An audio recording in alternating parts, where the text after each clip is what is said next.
Trembling, Dr. Amara Williams stood in the aisle, her bag already taken, her seat empty. Every person on that plane stared at her as if she'd done something terrible. But she hadn't.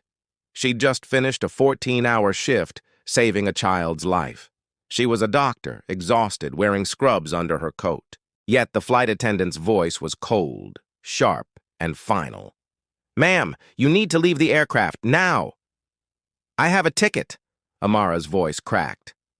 "What did I do?" But there was no answer. Just silence, stares, and whispers. Security officers motioned for her to move, and she walked off that plane with her dignity shattered. The doors closed, the flight took off, and she was left alone. But what no one on that plane knew was that the pilot was about to make an announcement that would stop them in mid-air and expose a shocking truth. The truth about why a decorated surgeon was kicked off a flight. Let me show you what happened next. Amara had always loved flying. As a little girl growing up in Atlanta, she'd watch planes cross the sky and imagine all the places they were going. Paris, Tokyo, somewhere beautiful, somewhere free. Her grandmother used to tell her, "Baby, you can go anywhere you want in this world. Don't let nobody tell you different." And Amara believed it. She worked hard, studied late into the night, got a scholarship to Emory, then med school at Johns Hopkins. She became one of the youngest black female cardiothoracic surgeons in the country. She saved lives, she traveled for conferences, she flew dozens of times a year. But no matter how many degrees she earned, no matter how many lives she saved, there were still moments when the world reminded her, "You don't belong here. That Tuesday started like any other." Amara finished a marathon surgery, a 7-year-old boy with a congenital heart defect. The operation took everything she had. Her hands ached, her back screamed. But when that little boy opened his eyes in recovery and smiled at his mother, Amara felt it. That warmth, that purpose. She barely had time to change. Her flight to Chicago was in 2 hours. She needed to get to a medical conference. She was the keynote speaker, so she threw on her coat over her scrubs, grabbed her bag, and rushed to the airport. The airport was packed, families everywhere, business travelers typing on laptops, and Amara exhausted, just trying to get to her gate. When she boarded the plane, she noticed it immediately. The way the flight attendant's smile disappeared when she saw Amara's face. The way she looked at Amara's ticket twice, 3 times. The way she asked, a little too slowly, "Is this your seat?" Amara nodded. "Yes, 12C, aisle." The flight attendant paused, looked her up and down. Scrubs, tired eyes, brown skin. "One moment," she said. That's when the whispers started. An older white woman in 12B leaned toward her husband. "I don't feel comfortable." A man in 11C stared at Amara like she was a puzzle he couldn't solve. Amara sat down. She buckled her seatbelt. She pulled out her phone. She tried to ignore the feeling crawling up her spine, the feeling that something was wrong. Then the flight attendant came back, with the head flight attendant and a supervisor. All 3 of them stood over her. "Ma'am, we're going to need you to come with us." Amara blinked. "Excuse me?" "There's been a complaint." "A complaint? About what?" But just when she thought she could reason with them, just when she thought this was some terrible misunderstanding, things took a darker turn. The supervisor didn't look at her. Not really. He looked past her, around her, like she was a problem to be solved, not a person to be heard. "Ma'am, several passengers have expressed concern." Amara felt her stomach drop. Concern about what? Silence. The kind of silence that speaks louder than words. The older woman in 12B finally said it. Her voice was quiet but clear. "She's making me uncomfortable." Amara turned. "I haven't said a word to you. You just... I don't know. Something feels off." The man in 11C nodded. "I agree. Better safe than sorry." Better safe than sorry. 4 words that had been used to justify so much harm. So much fear, so much cruelty disguised as caution. Amara looked at the supervisor. "I'm a doctor. I just came from a hospital. I'm going to a medical conference in Chicago. I have my boarding pass. I have my ID. What exactly is the problem?" The supervisor's jaw tightened. "We have the right to remove any passenger if we feel there's a safety concern." "A safety concern?" Amara's voice cracked.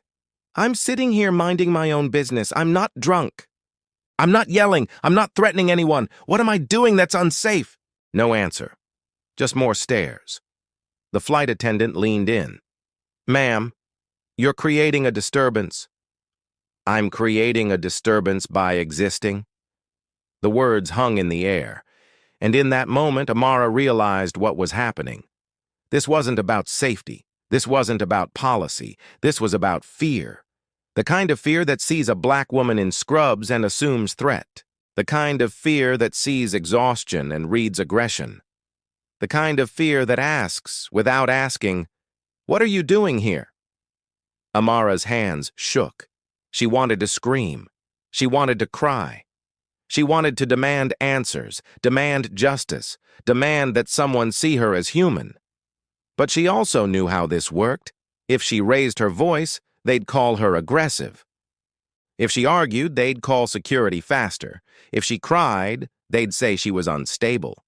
There was no way to win, no way to prove her humanity when they'd already decided she didn't have any.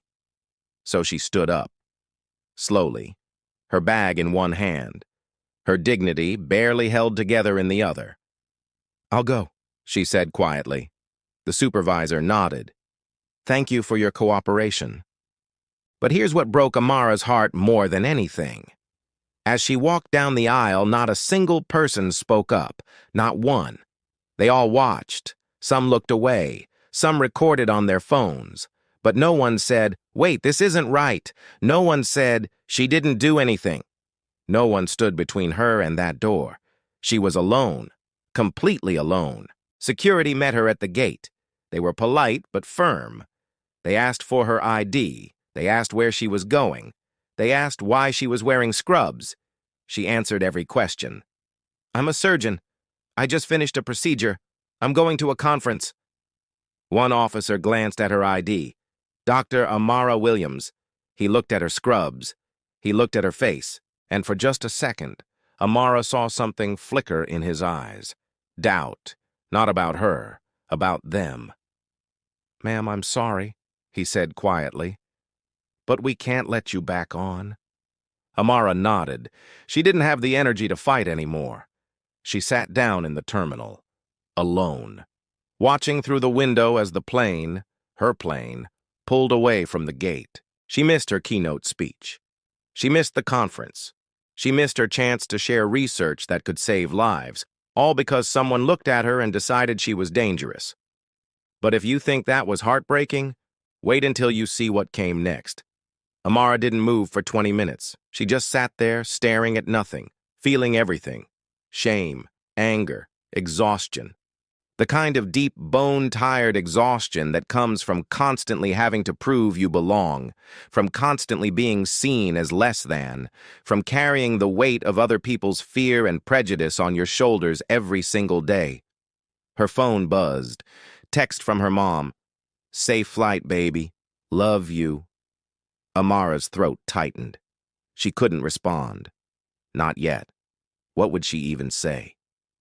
"Hey, Mom, they kicked me off the plane for being black? How do you put that into words without breaking?" She opened her email. There it was. Her boarding pass. Her confirmation. Her ticket to a conference where she was supposed to inspire young doctors, especially young black women, to believe they could do anything. The irony burned. She stood up. She needed to find another flight. She needed to move forward. Because that's what she always did. That's what her grandmother taught her. When the world knocks you down, baby, you get back up. Not because it's fair, but because you're stronger than their hate. But then something happened. A voice came over the intercom. "Attention passengers on Flight 447 to Chicago. This is Captain Marcus Hayes." Amara froze. That was her flight, the one she'd just been kicked off. I need to make an announcement, the captain continued. His voice was steady, firm. A few minutes ago, a passenger was removed from this aircraft. Her name is Dr. Amara Williams. She's a cardiothoracic surgeon. She was on her way to speak at a medical conference in Chicago. The terminal went quiet. People stopped walking, stopped talking. Everyone turned toward the speakers. She was removed, Captain Hayes said, because passengers complained she made them uncomfortable. She didn't threaten anyone. She didn't break any rules. She sat in her assigned seat, minding her own business. But she was removed anyway. Silence. I've been a pilot for 22 years, he continued. I've seen a lot, but I've never been more ashamed of a decision made on one of my flights. What happened today was wrong. It was discriminatory, and I won't be a part of it. Amara's heart stopped. I'm canceling this flight. Gasps echoed through the terminal. I'm canceling this flight, Captain Hayes repeated, until Dr. Williams is allowed back on board, with an apology, and with the passengers who made false complaints removed instead. Amara couldn't breathe. She stood there, frozen, as the entire terminal erupted in noise. Some people clapped, others argued. A few passengers from her flight came storming back up the jet bridge, furious. The older woman from 12B was one of them. Her face was red. This is ridiculous. We have rights. A black woman standing near Amara turned to her. You have rights? What about her rights? The man from 11C shook his head. This is political correctness gone mad. But a younger white man stepped forward. No, this is accountability. She didn't do anything. And we all sat there and let it happen. The terminal was chaos now. And through it all, Captain Marcus Hayes walked into the gate area. He was tall, black, mid-50s with graying hair and a calm, commanding presence. He walked straight to Amara. Dr. Williams, he said quietly, I'm sorry. I'm so deeply sorry. Amara's eyes filled with tears. You didn't have to do this, she whispered. Yes, I did. He looked at her with something she hadn't seen all day. Respect, humanity, recognition. I have a daughter your age. She's in med school. And if someone treated her the way you were treated today, I'd want someone to stand up for her. So I'm standing up for you. The airline supervisor came rushing over, flustered and panicked. Captain Hayes, you can't just cancel a flight. I can, and I did. This will cost the airline thousands. Then maybe the airline should stop treating people like they're less than human. The supervisor's mouth snapped shut. Captain Hayes turned back to Amara. Will you get back on my plane, please? Amara looked at the crowd. Some faces were kind. Some were angry. Some were ashamed. She thought about her grandmother, about every black woman who'd been told to sit in the back, stay quiet, accept less, about every person who'd been judged by their skin instead of their character. And she nodded. Yes. Just when it seemed all hope was lost, something incredible happened. They walked back to the plane together. Captain Hayes in front, Amara right behind him, and security, real security this time, escorting them both. The passengers were already reseated. Some looked relieved, others looked resentful. The older woman from 12B was gone. So was the man from 11C. The airline had removed them instead, not permanently, but from this flight. They'd have to take a later one. As Amara walked down the aisle, something shifted. A black man in row 5 stood up. He started clapping. Slowly, others joined. A Latina woman in row 8, a white college student in row 14, an elderly Asian man near the back. One by one, passengers stood and applauded. Not everyone, but enough. Enough to remind Amara that hate is loud, but love can be louder. She sat down in 12C, her seat, the one she'd paid for, the one she'd earned the right to sit in just by being human. The flight attendant who'd removed her earlier approached slowly. Her eyes were red.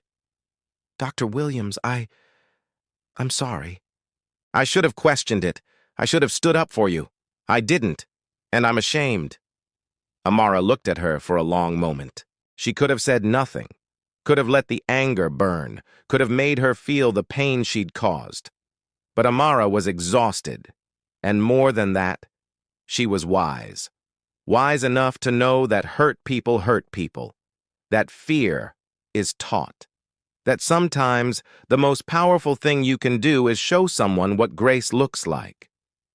"Thank you for saying that," Amara said quietly. "I accept your apology." The flight attendant's eyes filled with tears. She nodded and walked away. Before takeoff, Captain Hayes made one more announcement.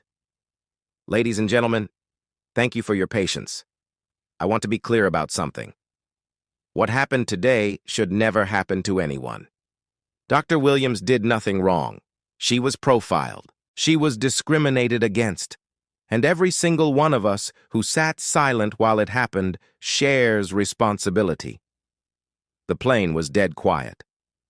"We live in a world," he continued, "where a black woman can save your child's life in an operating room, but can't sit peacefully on a plane without being seen as a threat. That's not just wrong. It's a disgrace. And if we don't speak up when we see injustice, we're part of the problem." His words hung heavy in the air. "I'm proud to fly Dr. Williams to Chicago today. I'm honored to share this aircraft with her. And I hope that every person on this plane goes home tonight and thinks about what kind of world we're building, what kind of people we want to be." Silence. Then, from somewhere in the back, a voice, a young girl's voice. "Thank you, Captain." And then another. "Thank you." And another. A wave of quiet gratitude and reckoning swept through the cabin. The flight took off, and for the first time in hours, Amara exhaled. She looked out the window. The city below got smaller, the sky got bigger, and she thought about her grandmother's words. "Baby, you can go anywhere you want in this world." Maybe it was true. Maybe not yet. But maybe someday. Midway through the flight, something unexpected happened. A white woman from first class walked back to Amara's row. She was in her 60s, well-dressed, with kind eyes. "Dr. Williams?" she said softly. Amara looked up. "My name is Eleanor. I need to tell you something." She paused, her voice breaking. "I was on a flight once, 20 years ago. A black man was removed because someone said he looked suspicious. I watched it happen. I didn't say a word. I've regretted it every day since." Amara's throat tightened. "Today," Eleanor continued, "I saw it happening again, and this time I couldn't stay silent. I called the airline. I told them what I witnessed. I gave a statement. I wanted you to know you're not alone. And I'm sorry it took me 20 years to find my voice." Amara reached out and took her hand. "Thank you. That means more than you know." Eleanor squeezed her hand and walked back to her seat. And Amara realized something profound. Change doesn't always come from the people in power.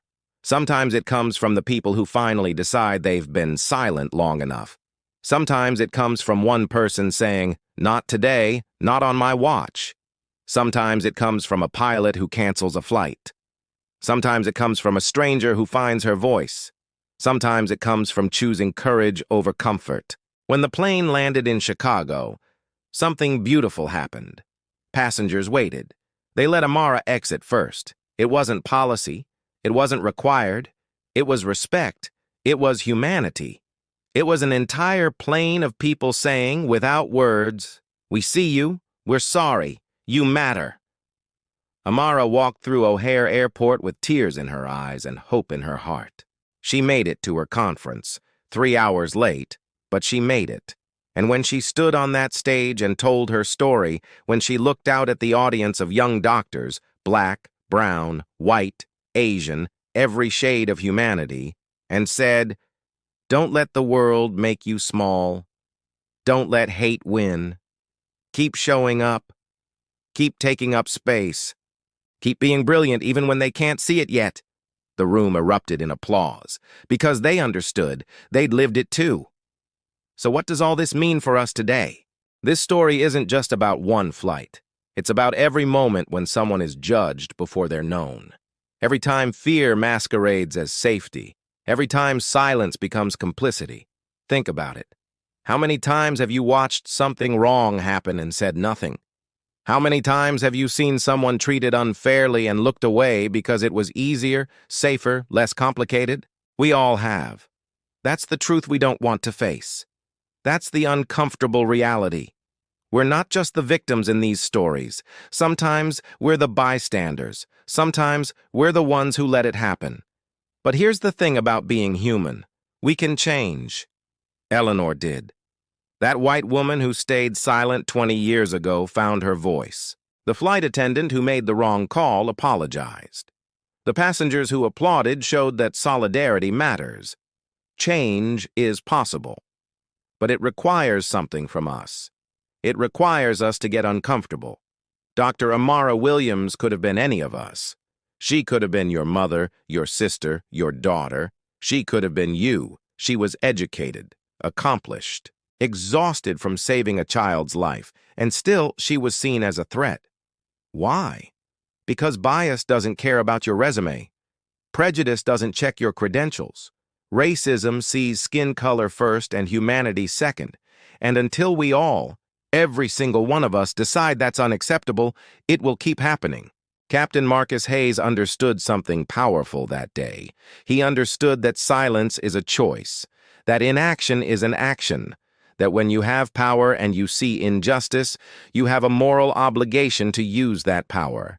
He could have flown that plane, could have told himself it wasn't his problem, could have let Amara sit alone in that terminal while he did his job. But he didn't. He canceled the flight. He risked his career. He stood up. Because he knew his daughter might be next. Because he knew his mother had probably faced the same thing. Because he knew that freedom isn't free. It's built by people who decide that justice matters more than convenience. That's what we need more of in this world. Not just black people fighting for their humanity, but everyone. White people, Asian people, Latino people.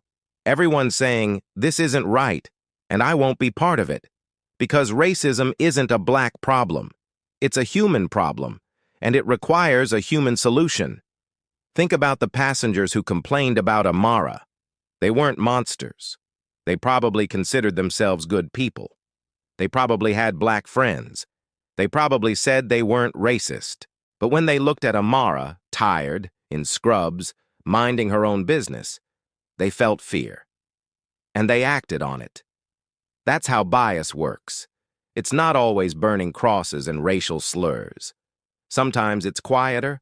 Sometimes it's a woman clutching her purse, a man calling security, a complaint that something feels off. Sometimes it's just not giving someone the benefit of the doubt you'd give someone who looks like you. And that quiet bias, it's just as dangerous. Because it's everywhere. In schools, in hospitals, in courtrooms, in airplanes. It's the reason black children are suspended at higher rates for the same behavior as white children. It's the reason black patients' pain is undertreated compared to white patients. It's the reason black people are pulled over, questioned, and assumed guilty until proven innocent. It's exhausting.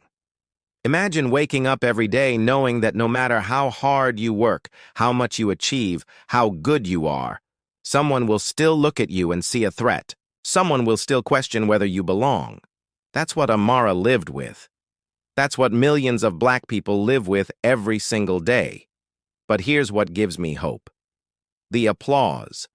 Those passengers who stood up and clapped didn't have to do that. They chose to. They chose to say, we see what happened, we're sorry, we want to be better. That's where change begins. Not in the big moments, but in the small ones. In the choice to speak up when your coworker makes a racist joke. In the choice to question why certain people are always seen as suspicious. In the choice to teach your children that everyone deserves dignity, no matter what they look like. In the choice to be like Captain Hayes instead of like the silent passengers. We all have that choice. Every day. Multiple times a day. And the beautiful thing? When one person chooses courage, it gives others permission to do the same. That's what happened on that flight. Captain Hayes stood up. Then Eleanor found her voice. Then other passengers joined in. One act of courage created a ripple. Imagine if we all did that. Imagine if every time we saw injustice, we said something, did something, stood up, spoke out. The world would be different, not perfect, but better. And better is worth fighting for. Dr. Amara Williams went on to have an incredible career. She continued saving lives. She continued speaking at conferences. She continued taking up space. But she never forgot that day. Not because it broke her, but because it showed her something important. Even in the darkest moments, humanity can shine through. Even when hate is loud, love can be louder. Even when you feel alone, you're not. Because there are Captain Hayeses in this world. There are Eleanors finding their voices. There are strangers willing to stand beside you when you need it most. You just have to hold on long enough to see them. Before we wrap up, there's one final truth you need to hear. 6 months after that flight, Amara received a letter. It came to her hospital. A handwritten envelope with no return address. She opened it carefully, not knowing what to expect. Inside was a letter from the woman, the older white woman from 12B, the one who'd complained, the one who'd been removed from the flight. Amara's first instinct was to throw it away, but something made her read it. The letter started simply. Dear Dr. Williams, you don't know me, but I'm the woman who got you kicked off that plane. I'm the one who said you made me uncomfortable. I'm the one who caused you pain, and I'm writing to tell you that I'm sorry. Not because I think sorry is enough, it's not, but because you deserve to know the truth about that day, about me, about why I did what I did. Amara sat down. Her hands shook as she kept reading. My name is Patricia. I'm 67 years old. I grew up in a small town in Alabama in the 1960s. My father was a police officer. My mother was a school teacher. They were good people, or so I thought. But they taught me fear. They taught me to see black people as dangerous, as less than, as other. I didn't know it was wrong then. I just thought it was truth. The letter continued. I moved away from that town. I married. I had children. I thought I'd left that old way of thinking behind. But that day on the plane, when I saw you, something ancient and ugly rose up in me. Fear, suspicion, and I acted on it. I told myself it was intuition, that I was keeping myself safe. But the truth is, I was just afraid of someone who looked different than me. And I let that fear hurt you. Amara's eyes filled with tears. After I was removed from the flight, I was angry. I thought I was the victim. I called my daughter to complain, and you know what she said to me? She said, Mom, you need to examine your heart, because what you did was racist. And I didn't raise my children to have a grandmother who does that. She was right. My own daughter, who I thought I'd raised so well, saw what I couldn't see. That I was wrong. That I hurt an innocent woman because of my own brokenness. The letter was 3 pages long. Patricia wrote about going to therapy, about confronting her own bias, about joining a racial reconciliation group at her church, about reading books and listening to stories and trying, really trying, to unlearn a lifetime of conditioning. She wrote about watching the news coverage of that flight, about seeing Amara's face, about realizing that the woman she'd feared was actually a hero, a doctor, a daughter, a human being worthy of respect. And she wrote this. I know I can't undo what I did. I know that saying sorry doesn't heal the wound. But I want you to know that you changed me. Your grace that day, the way you handled being humiliated with dignity, the way you stood tall even when the world tried to make you small, it broke something open in me. It made me realize that I couldn't keep living the way I was living, that I had to be better. Not just for you, but for everyone, for myself. So thank you. Thank you for being brave enough to get back on that plane. Thank you for showing me what real strength looks like. I'll spend the rest of my life trying to be worthy of the lesson you taught me. The letter ended simply. With deep regret and deeper gratitude, Patricia. Amara put the letter down. She didn't know what to feel. Anger, relief, sadness, hope, all of it. She felt all of it. Because that's the complexity of being human. That's the reality of living in a world where people hurt each other and heal each other, sometimes in the same breath. Patricia was the villain in this story. She caused harm. She let fear rule her actions. She contributed to a system that dehumanizes Black people every single day. But she was also just a person. A broken person who'd been taught wrong things. A person who was trying. Maybe too late, maybe not enough, but trying to be better. And that's the truth we all need to sit with. People aren't just good or bad. They're complicated. They're shaped by what they've been taught, what they've experienced, what they've chosen to confront or ignore. But everyone has the capacity to change. Everyone. Amara wrote back. She didn't have to. No one would have blamed her if she'd thrown that letter away and moved on with her life. But she wrote back. Because she understood something powerful. Healing isn't just for the victim. It's for everyone. And sometimes the most revolutionary thing you can do is offer someone a path to redemption. Her letter was short. Patricia, thank you for your honesty. What you did hurt me, but your willingness to confront it, to change, to grow, that gives me hope. Keep doing the work. Keep unlearning. Keep showing up. Because the world needs people who are willing to admit they were wrong and choose to be better. That's how we move forward, together. Amara. She never heard back from Patricia. But 2 years later, Amara gave a TED Talk about that experience. And in the audience, in the third row, sat an older white woman with tears streaming down her face. Patricia.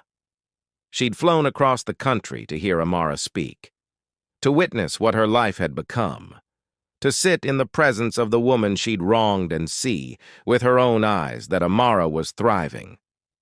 After the talk, they didn't speak. They just looked at each other across the crowded room. Patricia nodded.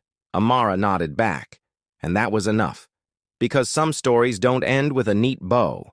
Some stories end with two people who hurt each other choosing to release that hurt and move forward. Some stories end with the understanding that we're all just trying to figure out how to be human in a world that makes it so hard. Today, Dr. Amara Williams is still saving lives. She's still flying.